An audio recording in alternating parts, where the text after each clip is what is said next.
Hey everybody, it's Kayleigh, and today we're going to be talking about Satan and some of his other names. Generally, the devil, Lucifer, sometimes Old Ned, and Satan himself. And these names, well, where did they come from?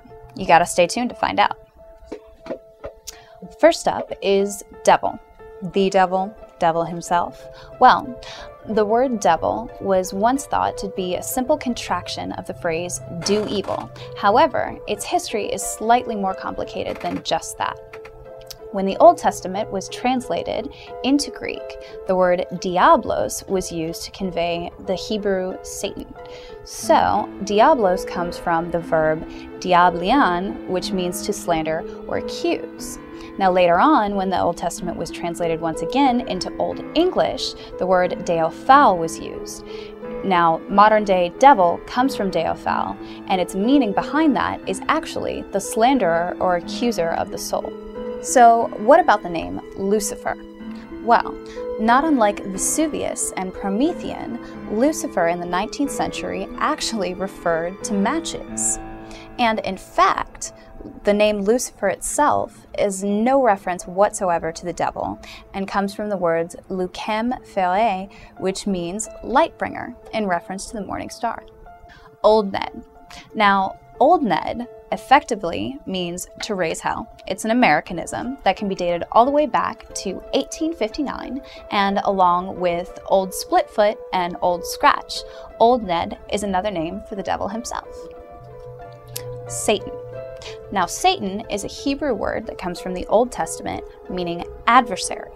However, in some places in the Old Testament, Satan refers to an angelic being that torments man with the knowledge and authority of Jehovah. However, since the year 900 AD, Satan has been the proper English word for that supreme evil spirit, the devil himself. In Judaism, the word Satan in Hebrew is actually ha-satan, and once again means accuser. It is believed to be the title of an angel who reports to God, accusing of the evil deeds of men. Furthermore, in Islam, the devil is referred to as Iblis.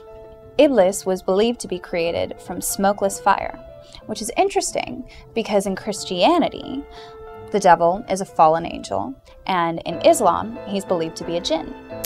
Now that we know where some of the names for the devil come from, join us in a future video where we'll be discussing Satan himself and some of the history behind him. Imagine this. You're making out with your boyfriend or your girlfriend, and all of a sudden they decide to jam their tongue all the way down your throat, basically trying to suffocate you. Well, if this has ever happened to you or not, join us in a future video when we're going to count down 11 things to not do while you're kissing. Thanks for joining me on our discussion of word origins today. Don't forget, please leave me any of your comments, rate my video, and don't forget to subscribe. It's over here. I'll see you guys later. Because what he said and your name. Okay. Iblis? Iblis? Yeah, you want it. Iblis. Leave me any comments that you have and subscribe. The button's over here. Okay, never mind. It's up here.